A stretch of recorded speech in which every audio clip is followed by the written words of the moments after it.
It's Friday, November 7th here in Seoul. I'm Hwang Ji-hye. Thanks for tuning in. And these are the stories we're following at this hour. The OECD has given out a dimmer outlook for the Korean economy. It cut its growth forecast for next year to 3.8%, down 0.4 percentage points from an earlier projection.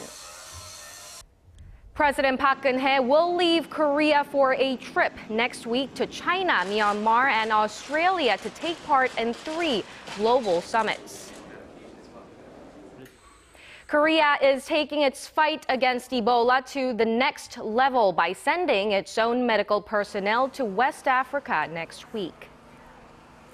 But our top story this afternoon, the OECD has revised down Korea's growth outlook for next year. It's calling for more flexible monetary and fiscal policies as well as structural reforms that support the specific needs of respective countries. Kim Min-ji reports.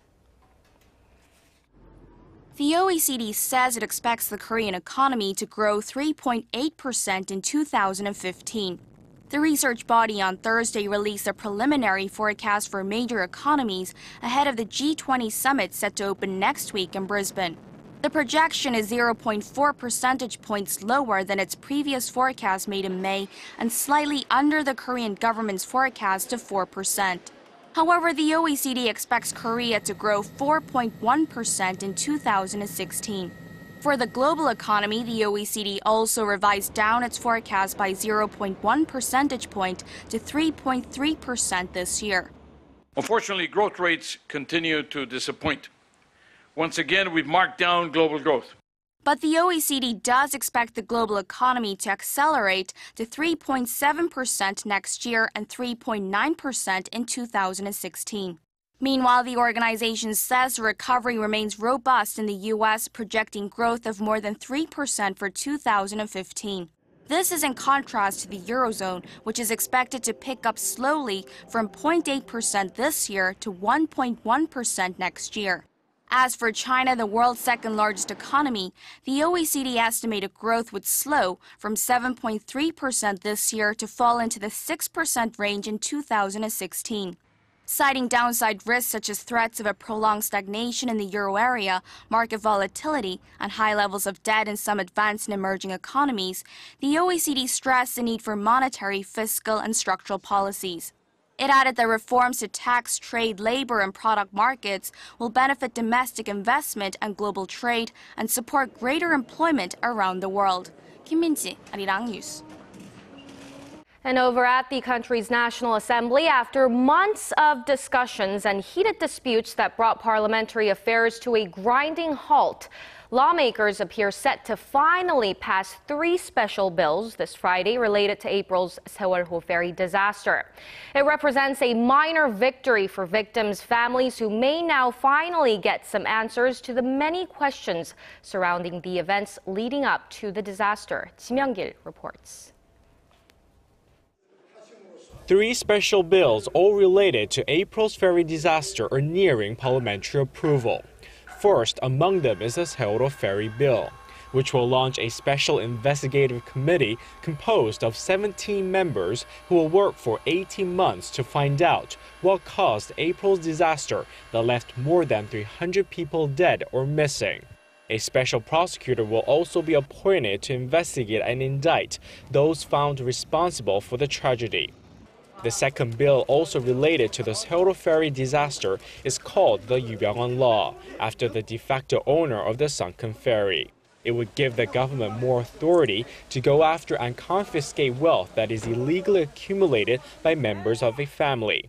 In relation to the Seoul ferry disaster, the law would give the government the legal grounds to confiscate the assets of Yubyung-won and those related to him. The third bill is the revised Government Organization Act, which would set up a new ministry under the Prime Minister's office to deal with disaster and safety management. Under the new ministry, 2 sub-level agencies would be established to oversee the Korea Coast Guard and the National Emergency Management Agency. Once the three bills are passed at Friday's plenary session, the two rival parties will finally be able to put their months-long battle over the special bills to rest and turn their full focus toward reviewing next year's budget. Kim Young-gyun, ARIRANG News. And South Korea has taken another step closer to upgrading its missile defense system, with the U.S. State Department approving the sale of well over 100 interceptor missiles to Seoul. The upgrade is part of the South Korean military's plans to develop its own defense system so it can stand up to North Korean threats without the need for outside help. Kim Hyun-bin has more. The U.S. government has given the green light to the possible sale of PAC-3 interceptor missiles and related equipment to South Korea. The U.S. Defense Secretary Cooperation Agency says the State Department has approved South Korea's request to buy 136 PAC-3 missiles at an estimated cost of $1.4 billion. That request has now been passed on to the U.S. Congress, who will decide whether to approve it. South Korea wants to use the PAC-3 missiles to upgrade its present PAC-2 air defense system by 2020. To better defend against threats from North Korea. The PAC-3, a low-tier missile that can hit a ballistic missile up to 40 kilometers in the air, is viewed as essential for Seoul's plan to build its Korea air and missile defense system. The PAC-3 missile, which is designed to make a direct impact on an enemy target, is more efficient and accurate than the PAC-2, which is made to explode near a target. The U.S. Defense Security Cooperation Agency says the upgrade would not only provide South Korea with greater capabilities, but would also decrease the Korean military's reliance on U.S. combat forces. That is viewed as being crucial for the successful transfer of wartime operational control from Washington to Seoul, which was recently delayed until sometime in the mid-2020s. Kim Hyun-bin, ARIRANG News. And the mystery surrounding the death of a Japanese national kidnapped by North Korea in the 1970s may have been solved. Using the accounts of North Koreans with knowledge of Megumi Yokota's fate as evidence, a local newspaper says she was poisoned and buried in North Korea's hills some 20 years ago. Hwang Ji-hye has the details. Megumi Yokota, who has become a symbol of Japanese nationals abducted by North Korea, may have been poisoned. South Korea's 동아일보 newspaper reported Friday that Yokota had been locked up in a psychiatric facility in Pyongyang, where she was force-fed sleeping pills and given shots, which led to her death either from poisoning or overdose in 1994. That's the same year North Korea claims Yokota committed suicide. The newspaper cites a joint investigative report by the Japanese government and South Korea's Separated Abductee Families Group that met in September with two North Koreans who worked at the asylum. The North Korean workers recalled seeing blue spots all over Yokota's body, evidence that she was either poisoned or given excessive pills, and said she was buried along with 5 others under the orders of the North Korean regime. That could explain why remains returned by North Korea in 2004 that were supposed to be of Yokota did not match her DNA. Yokota was taken by North Korean agents on her way home from school in 1977 when she was 13 years old. Her story is the most high-profile abduction case, but Tokyo officially recognizes 17 victims and believes more than 800 people were kidnapped with North Korean involvement. Japan and North Korea agreed to reopen an investigation into the fates of the Japanese abductees in July. A first report on the probe was expected in late August, but North Korea has not submitted one yet. The latest findings, if proven true, are bound to cause friction in the ongoing negotiations. Hwang Ji-hye, ARIRANG News.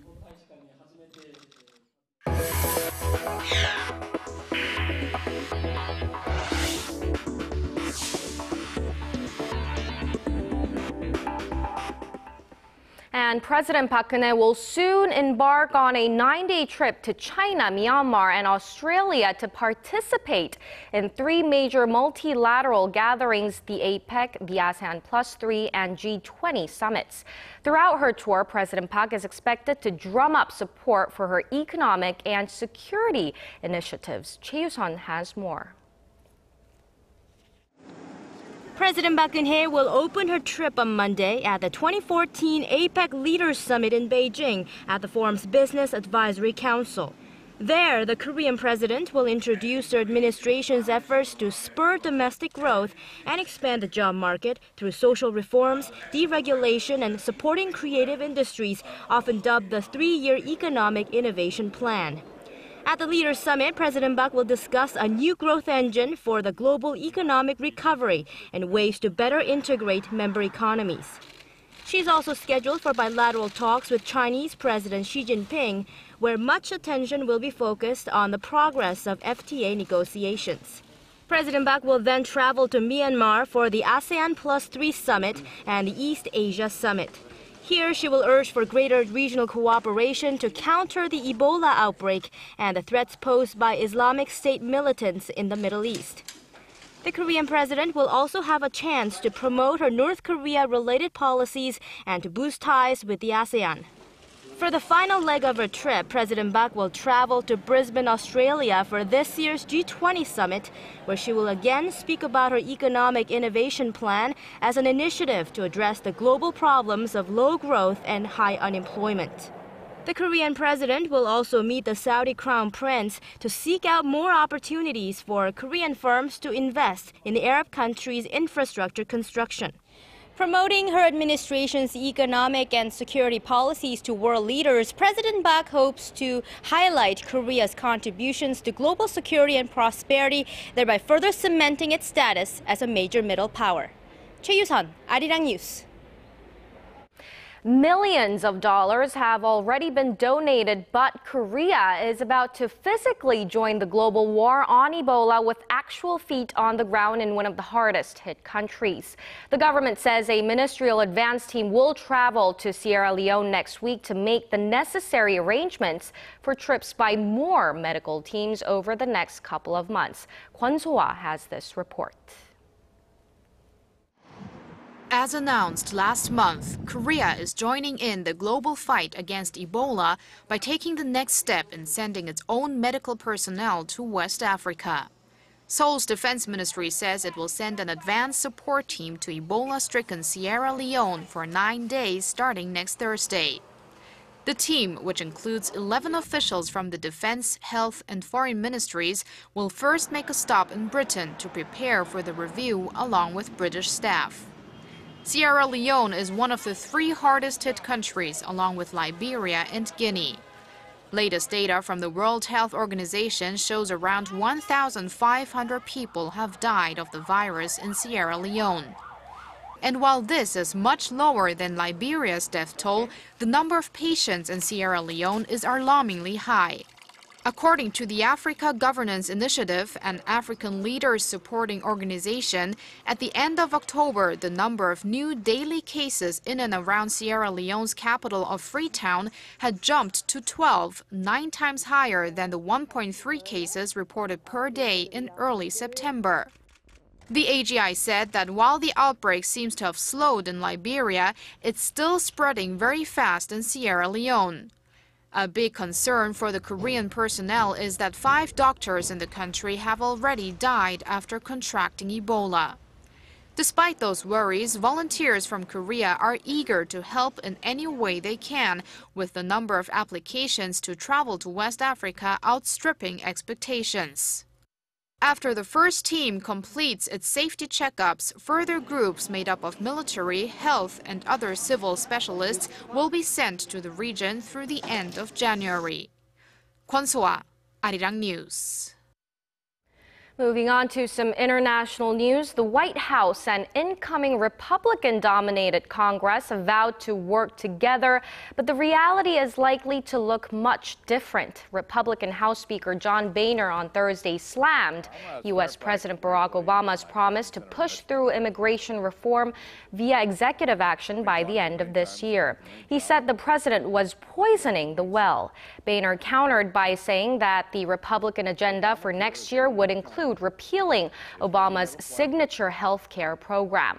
Earlier, White House Press Secretary Josh Earnest stated that the president will reserve his veto power regardless of Tuesday's GOP midterm sweep, while adding that President Obama would much prefer to work with Republicans than against them. Back here in Korea, the 3-week-long International Telecommunication Union Conference comes to a close this Friday afternoon in Korea's southern port city of Busan. Some 50 resolutions have been adopted by ITU member nations during the event, 3 of which were proposed by the host country of Korea. Among them, countries agreed to put ICT on the front line of tackling global issues such as fighting Ebola and bolstering aviation safety through the use of real-time flight data trafficking. This is in the wake of missing Malaysia Airlines Flight 370. Some 3,500 officials, including ministers and vice ministers from over 170 countries, gathered for the big event. And Koreans are notorious for working some of the longest hours in the world. The daily grind might be a little less grueling if there was some light at the end of the tunnel in the form of a vacation. But a new survey shows that Koreans take some of the fewest vacation days in the world as well. Our Park Ji-hye reports. Do you use all your vacation days? If you are in Korea, chances are you don't. Global travel site Expedia.com's annual vacation deprivation survey of nearly 8,000 employed adults in 24 countries has Korea ranked at the bottom for the number of paid vacation days per year. And of the short vacation days that Korean employees do get, many don't even use all of them. People in European countries like France, Denmark, Germany, and Spain all enjoy more than 27 paid vacation days per year, nearly twice as many as most Asia-Pacific and North American countries. Korea was ranked last out of the 24 countries at just 8.6 days. Adding insult to injury, more than 60% of the Koreans surveyed weren't even able to spend all of their short vacation days, the highest mark among the surveyed countries. So why all the work and less play? Respondents said their work schedules did not allow them to take all their vacation days. Many said they had to either delay or cancel vacations altogether due to work. It's yet more evidence that Koreans are vacation deprived, adding credence to calls that a shift in the work-life balance here requires attention and action.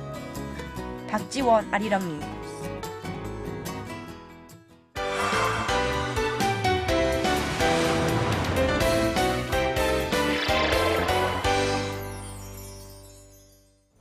This week, one of the most highly anticipated film of the year hit screens in Korea, and that is Interstellar, which is an original sci-fi film with a big-name director and an ambitious story.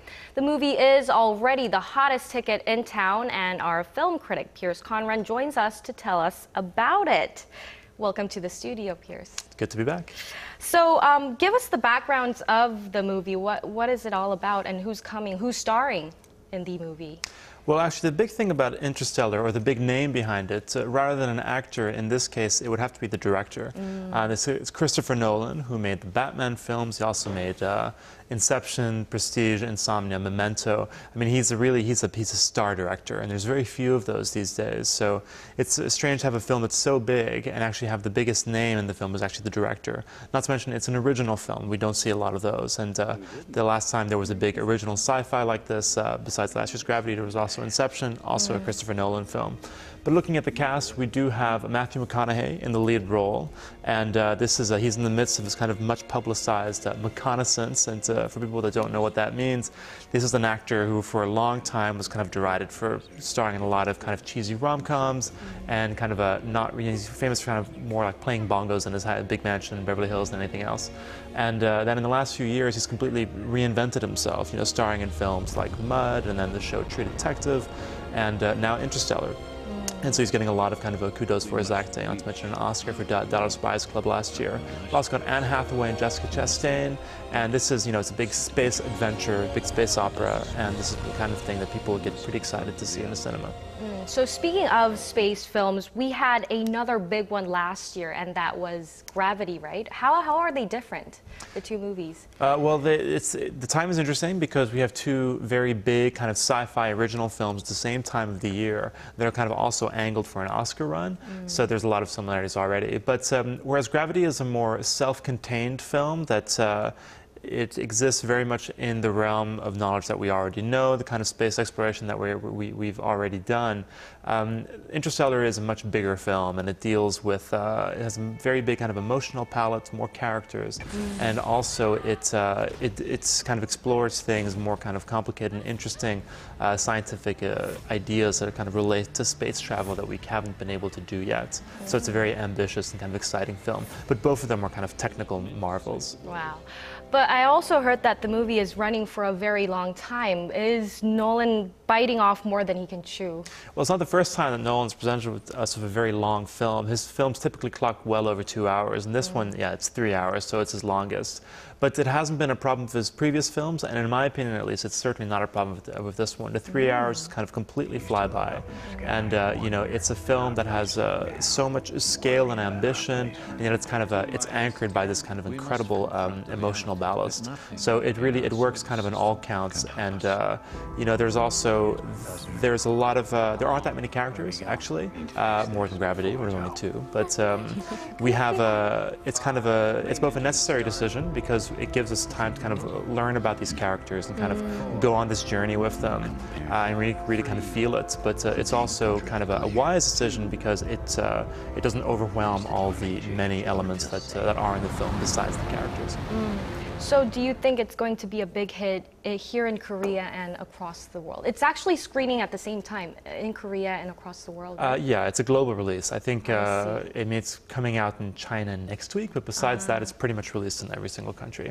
I mean, Nolan's films are huge. His last 3 films alone have made almost $3 billion, which is just incredible. Wow. And I mean, there's no reason to expect that this one won't be a big hit. We've already talked about Gravity. That was also a huge hit at the same time last year. There's a lot of buzz, and people just are really excited.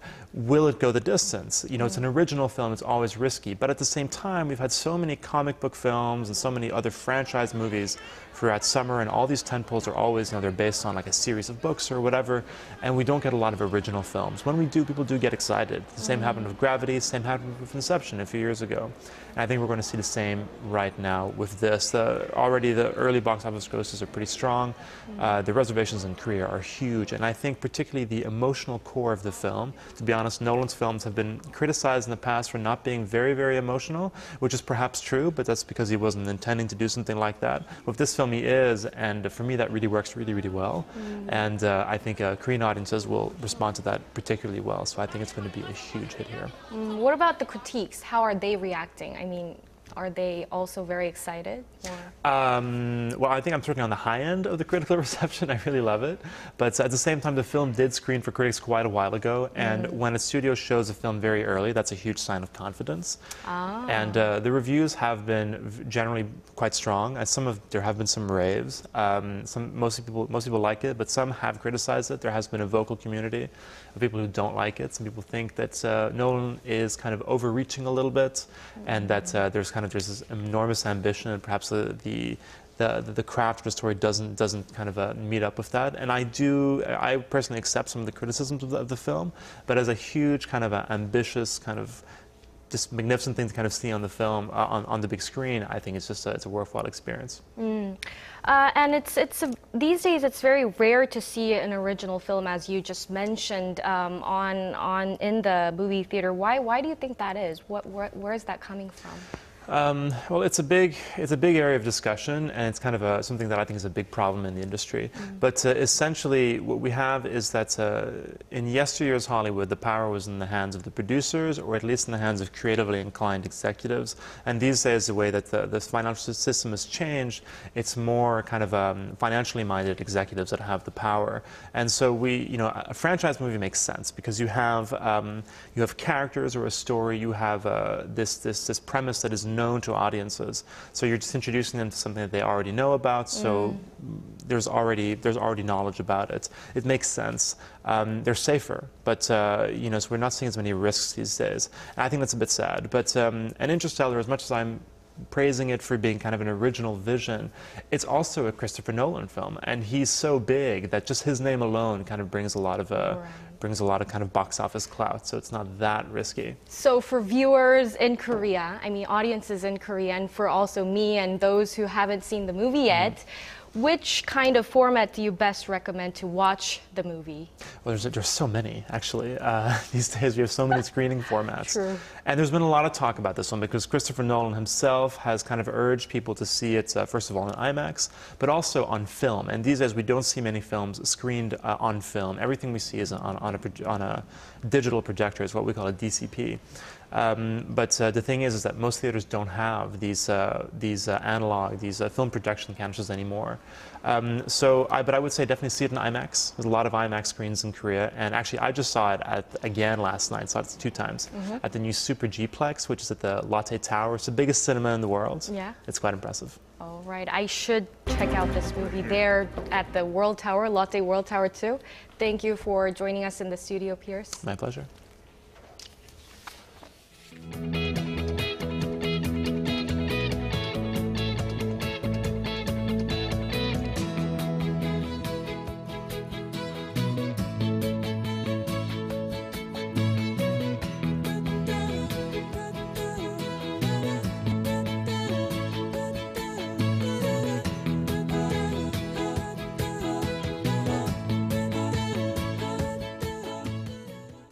And that does it for now. I'll be back at 4 p.m. Korea time. Thanks for watching.